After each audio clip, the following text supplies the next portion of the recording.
அதிர்ஷ்டம் உங்கள் பக்கம் என்ற அமைப்புல நம்ம எல்லா வகையான ராசிக்காரர்களுக்கும் அதுல எல்லா நட்சத்திரங்களுக்கும் 12 ராசிகளுக்கும் 27 நட்சத்திரக்காரர்களுக்கும் என்ன வகையான வாழ்வியல் பரிகாரங்களை அல்லது வாழ்வியல் சூட்சுமங்களை தினசரி லைஃப்ல நம்ம செஞ்சுட்டு வரும் பொழுது அதிர்ஷ்டத்தை இயக்க முடியும் அப்படிங்கிற அமைப்புல சில விஷயங்களை நம்ம இந்த வீடியோ சீரீஸ்ல பார்க்கலாம். அந்த அமைப்புல அதிர்ஷ்டம் உங்கள் பக்கம், அதிலும் குறிப்பா மேஷ ராசி அஸ்வினி நட்சத்திரக்காரர்களுக்கு அதிர்ஷ்டத்தை எப்படி இயக்குவது அப்படிங்கிற அமைப்பு. இது கோவில் பரிகாரம் அப்படிங்கிறது மிக்ஸ் ஆகி வரலாம். சில சமயம் கோவில் பரிகாரம் இல்லாமல் வாழ்வியல் பரிகாரமாகவும் வரலாம். அந்த அமைப்புல பொதுவாகவே மேஷ ராசி அஸ்வினி நட்சத்திர அன்பர்களுக்கு அதிர்ஷ்டத்தை இயக்குவது எப்படி என்ற அமைப்புல பார்க்கும் பொழுது, அதிர்ஷ்டம் எப்பொழுதுமே மேஷ ராசி அஸ்வினி நட்சத்திரக்காரர்களுக்கு அருகிலே தான் இருக்கும். மின்சாரம், இப்போ மின்சாரம் எப்படி இருக்குது, ஆனா அந்த சுவிட்சை நம்ம போட்டா தான் அதற்கான லைட் எரியும் அல்லது ஃபேன் ஓடும் அல்லது அதற்கான ஒரு எலக்ட்ரிக்கல் எக்யூப்மெண்ட் ஓடணும் அப்படின்னா நம்ம அந்த சுவிட்சை ஆக்டிவேட் பண்ணணும். அப்பதான் நம்மளுக்கு அதுக்கு தகுந்த மாதிரியான ஒரு பெனிஃபிட் கிடைக்கும். மேஷ ராசி அஸ்வினி நட்சத்திர அன்பர்களுக்கு உங்களுடைய இல்லத்தில் இப்போ நம்ம தினசரி நம்ம உணவு எடுத்துக்கிறோம், அந்த உணவு சமைக்கிறோம் வீட்டில்.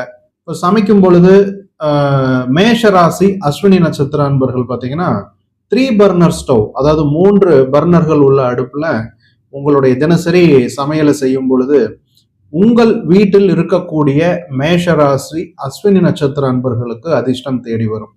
அது இல்லத்தரசியாக இருந்தால் உங்களுக்கு நேரடி அதிர்ஷ்டம். உங்களுடைய குடும்ப தலைவர், அப்பா அம்மா அல்லது உங்களுடைய குழந்தைகள் யாராக இருந்தாலும் அவர்களுக்கு அந்த 3 பர்னர் ஸ்டவ்வால சமைக்கப்பட்ட உணவுகளை பரிமாறும் பொழுது அவர்களுக்கு கொஞ்சம் கொஞ்சமாக வாழ்க்கையில் ஒரு நல்ல அதிர்ஷ்டங்கள், வருமானம், குடும்பம் அமைதல், அவருடைய பேச்சில் ஒரு நல்ல ஒரு தெளிவு, இந்த மாதிரியான விஷயங்கள் எல்லாமே நம்ம ஈஸியா ஆக்டிவேட் பண்ணிக்க முடியும். சார் எங்க வீட்டுல இப்போ 2 பர்னர் அடுப்பு தான் இருக்கு அல்லது 4 பர்னர் அடுப்பு வச்சிருக்கிறோம், அது என்ன பண்றது அப்படின்னு கேட்டீங்கன்னா, அதை நீங்க லாங் டேர்ம்ல நீங்க யோசனை பண்ணிக்கலாம். அதாவது இன்னைக்கு நான் சொல்லக்கூடிய இந்த சூட்சமத்தை நீங்க உடனடியாக செயல்படுத்தினா உங்களுக்கு அதற்கான பலன். நீங்க ஒரு 2 வருஷம் கழிச்சு ஒரு புதிய ஒரு ஸ்டவ் வாங்குறீங்க, புதிய அடுப்பு வாங்கும் பொழுது நீங்க மேஷராசி அஸ்வினி நட்சத்திரக்காரர்கள் இருக்கிற வீடாகட்டும் அல்லது உங்களுடைய நீங்களே மேஷராசி அஸ்வினி நட்சத்திரமாக இருந்து நீங்க தினசரி சமையல் பண்றீங்கன்னா 3 பர்னர் ஸ்டவ் உங்களுக்கு அதிர்ஷ்டத்தை கொடுக்கும். என்ன காரணம்னா 3 பர்னர் அப்படிங்கிறது பரணி நட்சத்திரத்திற்குரிய ஒரு விஷயம். இப்போ நீங்க பரணி ஆக்டிவேட் பண்ணிக்கிட்டே இருக்கும் பொழுது உங்களுக்கு சம்பத்து தாரை அப்படிங்கிற ஒரு விஷயம் மேஷராசி அஸ்வினி நட்சத்திர அன்பர்களுக்கு ஆக்டிவேஷன்ல வந்துடும்.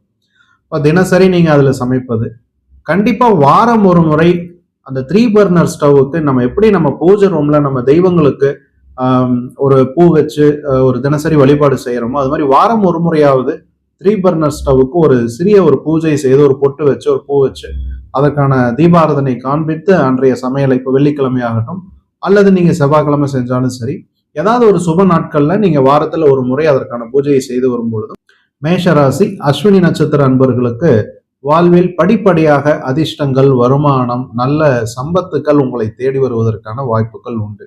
இது தவிர்த்து மேஷராசி அஸ்வினி நட்சத்திர அன்பர்களுக்கு என்ன மாதிரியான பிராண்டட் 3 பர்னர் ஸ்டவ் உங்களுக்கு இன்னும் அதிர்ஷ்டத்தை கொடுக்கும் அப்படிங்கிறது உங்களுடைய சுய ஜாதகத்தை பார்த்து அதுல என்ன கிரகங்கள் அமர்ந்திருக்குது, இப்போ பரணி நட்சத்திரத்திற்கு என்னென்ன கிரகங்கள் தொடர்பு வருதுன்னு பார்த்து அல்லது நீங்க பிறந்த நித்திய நாமயோகத்தை வைத்து என்ன பிராண்டுன்னு கூட அக்யூரேட்டா எடுக்க முடியும். அது உங்களுக்கு இன்னும் ஒரு அதிர்ஷ்டத்தை ஆக்டிவேட் செய்யக்கூடிய அமைப்புல செயல்படும் அப்படிங்கிறதுல எந்த விதமான மாற்று கருத்தும் இல்லை. அப்படி எடுக்கும் பொழுது உங்களுக்கு இன்னும் கூடுதலான பலன்கள் உங்களை தேடி வருவதற்கான வாய்ப்புகள் அதிகபட்சம் உருவாகும். மேஷராசி அஸ்வினி நட்சத்திர அன்பர்களுக்கும் உலக தமிழ் ஜோதிட ஆர்வலர்களுக்கும் மனமார்ந்த வாழ்த்துக்கள்.